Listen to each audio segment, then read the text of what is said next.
우리가 지금 함께 예배를 드리고 있는데, 또 우리가 더불어서 이렇게 교회를 이루고 있는데, 사실은 우리가 이렇게 한 자리에 있음에도 우리가 하나님을 믿고 또 교회에 출석하기로 마음먹은 그 이유는 다 다릅니다. 한 분도 같은 분이 없어요. 정말로 다양한 사연과 다양한 까닭을 갖고 교회에 오셨고 예수님을 믿게 되신 겁니다. 하지만 그럼에도 우리 모두에게 공통된 기대가 있습니다. 예수 믿으면 행복하게 된다는데 이제 나도 좀 행복하고 싶다. 예수 믿으면 세상의 힘든 문제들 다 해결해 주신다고 하는데 정말 주님이 그렇게 해주시면 좋겠다. 내가 지금 큰 병에 걸려서 너무나 고통스러운 상황 속에 있는데 하나님이 내 병을 정말로 고쳐주시면 좋겠다. 이런저런 심정으로 아주 큰 마음을 먹고 교회에 첫 발을 내딛게 된 것입니다. 그런데요, 여러분, 이런 큰 결심을 아주 불편하게 만드는 기독교의 억지가 하나 있습니다. 마음 편하고 싶어서, 위로받고 싶어서, 복받고 싶어서 교회에 왔지요. 그런데 우리의 그런 좋은 마음을 막아서는 껄끄러운 기독교의 교리가 있는 것입니다. 여러분, 그것이 과연 무엇일까요? 바로 회개에 관한 교리입니다. 억울하고 답답해서, 위로받고 싶어서, 복받고 천국 가고 싶어서 교회에 왔는데 아주 큰 난관을 만나게 된 것입니다. 바로 회개하라는 외침에 내가 서게 된 것이지요. 그런데 여러분, 회개는 어떤 사람들이 하는 걸까요? 회개는 선량한 사람, 정의로운 사람들이 하는 것이 아니라 여러분, 죄인들이 하는 것이 아닙니까? 그러니 누군가 나에게 회개하라, 이 강단에서 여러분을 향해서 회개하십시오 외친다면 그 말은 결국 어떤 의미입니까? 당신은 죄인입니다, 이런 뜻이 되는 것이지요. 정말 큰 마음 먹고 이제 새 가족이 되어서 나왔는데, 혹은 오랜 시간 교회를 다녔지만 회개하라는 이 외침, 정말로 불편하고 얼마든지 불쾌할 수가 있는 것입니다. 얼굴이 화끈거리죠. 사랑하는 여러분, 여러분은 회개하라는 이 외침에 어떤 마음이 드십니까?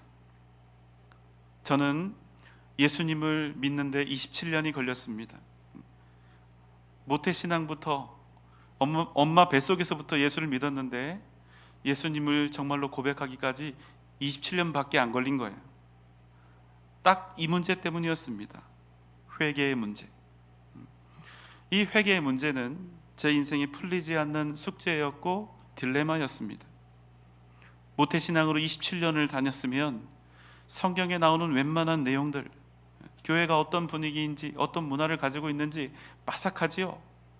앞사람도 보이고 뒷사람도 보이고 옆사람 뭐 하는지 그 사람들이 누군지도 다 보입니다. 다 알아요. 그들 중에 어떤 사람들이 보였을까요? 은혜 받는 사람들이 보이는 거예요. 그런데 참 이상해요. 저는 아무리 은혜를 받겠다고 애를 써도 안 되는 겁니다. 하나님께 묻고 싶은 거예요. 제가 뭐가 부족하고 뭘 그렇게 잘못해서 하나님은 저 사람들에게 주는 그 은혜를 나한테는 안 주시는 겁니까? 똑같이 설교 듣고 똑같이 예배드리고 똑같이 찬양하고 있는데 전 껍데기가 앉아있는 것 같고 옆에 있는 사람들은 정말로 하나님을 경험하고 있더라는 겁니다. 너무나 부러웠습니다. 나는 왜 안 되지? 약도 올랐어요. 그래서 더 열심히 애타게 하나님의 은혜를 구했습니다. 주님 만나주세요 했어요. 하지만 제가 원했던 그런 은혜로운 일은 일어나지 않았습니다. 이유가 있었어요. 오직 한 가지 이유입니다. 그것은 끊임없이 나 자신이 얼마나 정의롭고 의롭게 살았는지를 주님께 주장하고 있었기 때문입니다.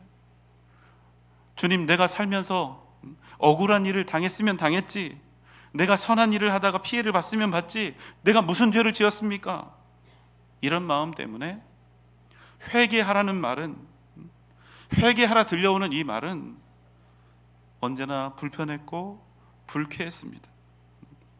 법 없이도 살 나 같은 사람에게 회개를 하라니. 그러다 제가 어느 날 한 방 먹었습니다. 누가복음 18장 9절로 13절입니다. 자기를 의롭다고 믿는 자들에게 말씀하시되 두 사람이 기도하러 성전에 올라가니 하나는 바리새인이요 하나는 세리라. 바리새인은 서서 따로 기도하여 이르되 하나님이여 나는 다른 사람들 곧 토색 불의 간음을 하는 자들과 같지 아니하고 이 세리와도 같지 아니함을 감사하나이다. 나는 일에 2번씩 금식하고 또 소득의 11조를 드리나이다 하고, 세리는 멀리 서서 감히 눈을 들어 하늘을 쳐다보지도 못하고 다만 가슴을 치며 이르되 하나님이여 불쌍히 여기소서 나는 죄인이로소이다 하였느니라. 주님께서 자신을 의롭다 여기는 사람들에게 말씀하셨습니다. 두 사람이 성전에 올라갔는데 한 사람은 당대 최고의 존경을 받는 바리새인이었고 또 한 사람은 사람들이 상정조차 하지 않으려고 했던 죄인 세리였습니다.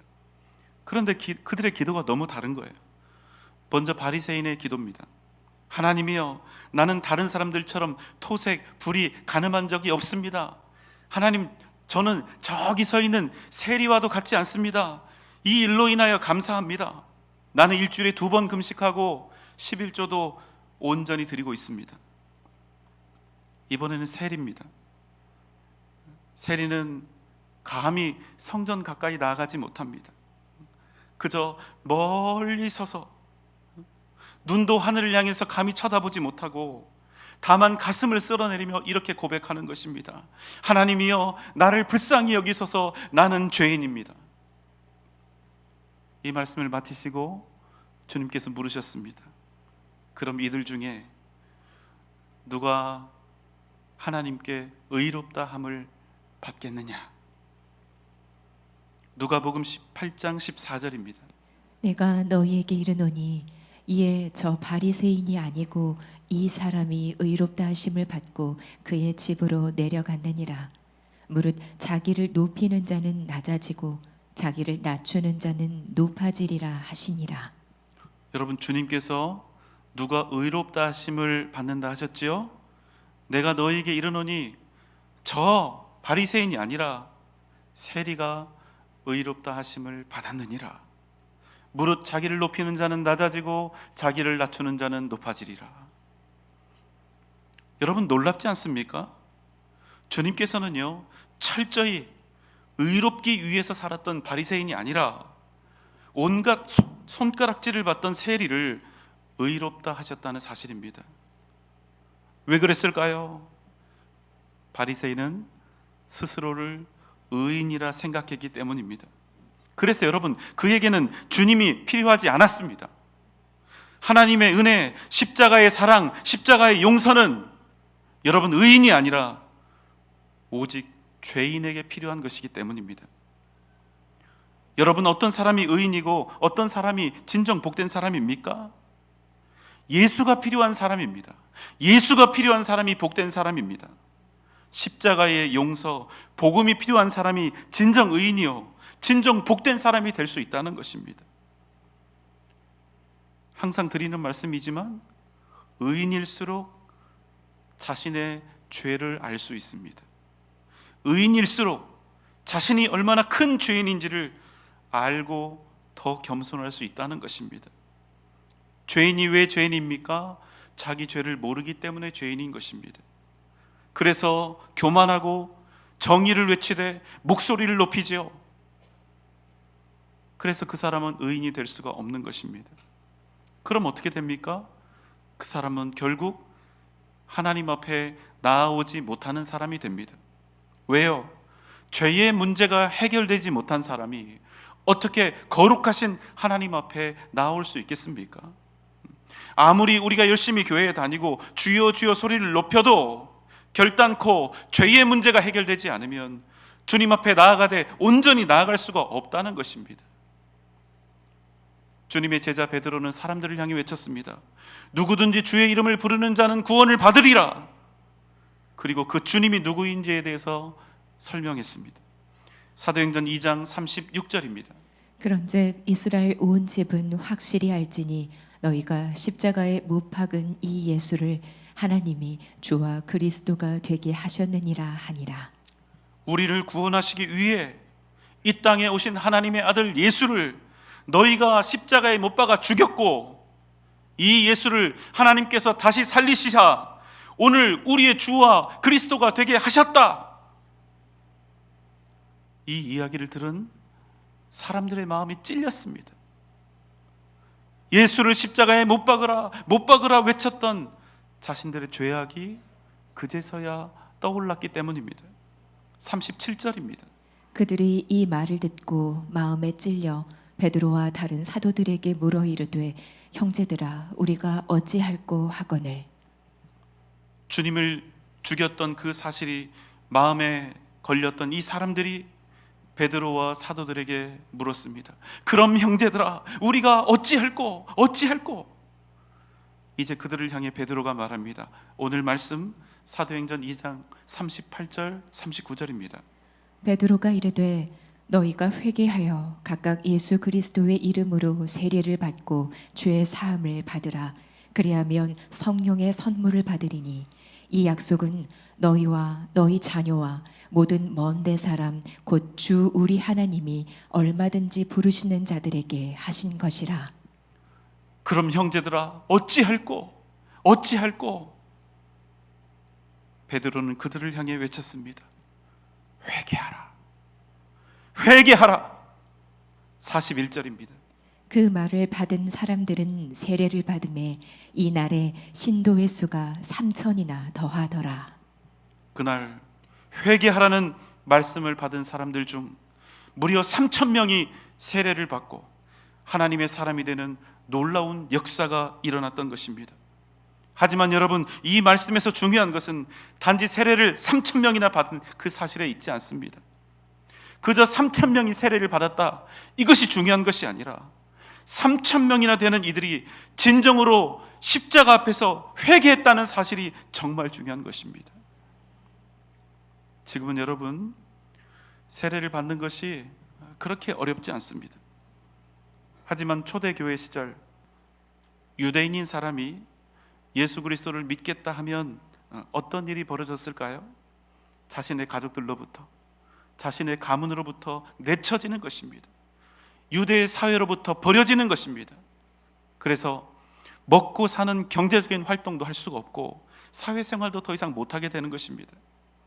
그럼에도 그들이 예수 그리스도를 나의 주, 나의 하나님으로 고백하고 그 불편하고 위태로운 삶을 스스로 택하여 갔다는 것입니다. 그 당시 세례가 무슨 뜻이었을까요? 그냥 세례를 받았네, 세례식을 거행했네, 이런 것이 아니라 만인들이 보는 앞에서 내가 그리스도의 사람이 되었음을 공적으로 고백하는 그런 엄중한 일이었다는 사실입니다. 이제 그들 앞에 어떤 일들이 벌어질까요? 그들에게 상상도 못할 고난과 핍박이 시작되는 것입니다. 그런데 여러분, 하나도 두렵지 않습니다. 자신들의 죄를 회개하고 구원받고 하나님의 백성이 된 그 놀라운 은혜 때문에 오히려 그들은 세상을 이기는 성도들로 다시 거듭나게 되었던 것입니다. 여러분, 회개는요, 이 세상에 있는 그 어떤 일보다 괴롭고 힘든 일입니다. 회개는 나의 죽음을 인정하고 선언하는 일이기 때문입니다. 그래서 여러분, 회개는 우리의 자존심을 무척 상하게 하는 일, 그렇게 생각이 되는 것이지요. 하지만 여러분 기억하십시오. 회개는 능력이 있습니다. 회개는 매우 역설적인 결과를 가져옵니다. 회개를 하면 마치 우리가 죄 앞에 굴복하는 것처럼 보입니다. 회개하면 우리가 세상 앞에 무릎을 꿇는 것처럼 보입니다. 그래서 회개해야 한다고 생각하면 너무나 부끄럽고 치욕스럽습니다. 지금까지 내가 의롭게 살아왔는데, 의롭게 살아왔다 자부했던 내 인생이 한순간에 끝장나는 것 같고 무너지는 것처럼 여겨지는 것입니다. 하지만 여러분, 절대로 그렇지가 않습니다. 회개는 죄에 대한 굴복이 아니라 죄를 이기는 유일한 방법이라는 사실입니다. 찢어지는 심정으로 우리가 우리의 죄를 회개하며 주님의 십자가 앞에 설 때 우리는 죄를 이기고 승리하게 된다는 사실입니다. 여러분, 믿음이 무엇입니까? 믿음은 그저 하나님의 살아계심을 믿고 예수의 이름을 부르고 그분을 향하고 그분에게 기도하고 주님께 찬송하고 교회에 다니고 봉사하고 은혜 받는 것, 여러분, 그것으로 우리의 믿음이 완성되는 것이 아닙니다. 왜 그렇습니까? 우리에게 진정한 회개가 없다면 우리 믿음의 가장 핵심인 십자가의 은혜, 예수님의 사랑을 우리가 아직 모르는 것이기 때문에 그렇습니다. 여러분, 진짜 은혜는 어디에서 옵니까? 내가 기도한 대로 응답받고 내가 원하는 대로 성취되고 내가 바라는 것들이 이루어지고 우리 인생이 그래서 무탈하고 우리 인생이 형통한 데서 진짜 은혜가 오는 것입니까? 아니요, 그렇지 않아요. 진짜 은혜는 우리가 사망에서 생명으로 옮겨지는 바로 그 구원의 경험, 그 생명의 경험에서 오는 것입니다. 아무리 이 땅에서 우리가 부자가 되고 높이 되고 형통한 사람이 되어도 그 대단한 사람의 결론이 영원한 심판과 죽음으로 맞춰진다면 그 사람이 보았던 그 형통은 가짜 형통이고 그 사람이 이루었던 성공은 절대로 진정한 성공이 될 수가 없는 것입니다.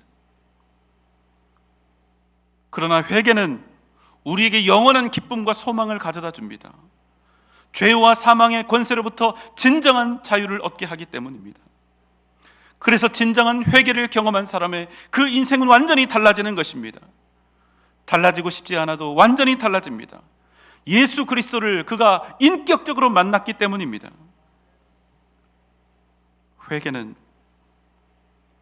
세상 그 무엇으로도 얻을 수 없는 예수 그리스도의 사랑과 은혜를 경험하게 합니다. 그 사람의 인생이 사망에서 생명으로 옮겨지는 실제적인 경험을 누리게 하는 것입니다. 사랑하는 여러분, 기억하십시오. 믿음의 본질은 그저 내가 하나님 믿는다, 예수님 믿는다, 교회에 다닌다, 여러분 여기에 있는 것이 아니라 믿음의 본질은 우리가 십자가 앞에 온전히 서는 데 있다는 사실입니다. 그래서 여러분, 우리의 믿음은 십자가에서 시작되는 것입니다. 우리가 주님을 믿고 믿음의 길을 걸어가면 반드시 복을 받습니다. 하지만 여러분, 그럼에도 불구하고 잊지 마십시오. 부유하게 되고 형통하게 되고 평탄한 삶 살게 되고 병고침을 받고 사람들과 더불어 또 가족들과 더불어 기쁘고 즐거운 삶을 사는 것, 이런 일들 세상 살 때 너무나 귀하고 소중하지만 그럼에도 불구하고 그것들이 나에게 영원한 생명을 가져다 주지 못한다는 사실입니다. 좋은 것이지만 우리에게 생명을 주지는 못한다는 거예요. 여러분, 생명은 어디에서 옵니까? 생명은 오직 예수 그리스도의 십자가로부터 시작된다는 사실입니다. 어떤 분들 몸에 큰 질병이 찾아오고 그래서 이렇게도 해보고 저렇게도 해보고, 그런데 어떤 회생의 길이 없을 때 교회를 찾아오는 일들이 있죠. 그리고 실제로 그런 분들 중에서 기적적으로 하나님의 치료하심과 회복케 하심을 경험하는 분들이 많습니다. 하지만 그럼에도 분명히 알고 있어야 합니다. 병 나음 자체가 영생은 아니라는 것입니다. 병 나음 그 자체가 결코 그 사람이 천국을 소유했음을 뜻하지 않는다는 것입니다. 왜요? 병에서 나아도 결국에는 죽기 때문에 그렇습니다. 여러분, 우리 인생, 우리 믿음 생활의 본질은 무엇입니까? 병에서 낫는 것이 본질이 아니라, 인생의 문제들에서 해방되는 것이 본질이 아니라, 그저 우리가 형통한 삶을 살아가는 것이 본질이 아니라, 죄의 문제가 해결되는 것이 우리 인생의 진정한 본질이라는 것입니다. 우리가 인생 살아가는 동안 죄의 문제를 해결하지 못하면 결국 우리는 아무것도 해결하지 못한 인생이 된다는 사실을 여러분 기억하시기 바랍니다. 세상 문제들이 다 해결되고 삶이 윤택해지고 자식들 잘 되고 몸이 건강하게 되는 이 모든 것들 참 좋은 것이지만 이것이 우리가 진정 받을 진짜 복, 영원한 복은 아니라는 사실을 잊지 말아야 합니다. 왜요? 이 세상 모든 것들은 다 사라져버릴 것들이요, 헛된 것들이, 영원할 수 없는 것들이기 때문입니다. 그래서 오늘 이 시간 저는 여러분에게 그 불쾌하고 불편한 진실한 회개를 구합니다. 다시 한번 여러분께 그저 입술로, 머릿속에 관념, 생각으로 하는 회개가 아니라, 교리 때문에 하는 회개가 아니라, 기계적인 회개가 아니라 진정 여러분의 인생이 달라질 회개, 십자가에 달렸다가 다시 사신 예수 그리스도를 인격적으로 만날 회개, 그 회개를 여러분에게 구합니다. 여러분의 마음과 진심을 다해 간절히 구하면 여러분을 통하여 성령 하나님의 만지심과 역사하심이 반드시 나타나게 될 줄 믿습니다. 진정한 회개, 그 역사적인 사건을 통해 십자가의 은혜와 능력을 경험하고 위대하고 복된 승리하는 삶을 살아가는 저와 여러분 되시기를 주님의 이름으로 축원합니다.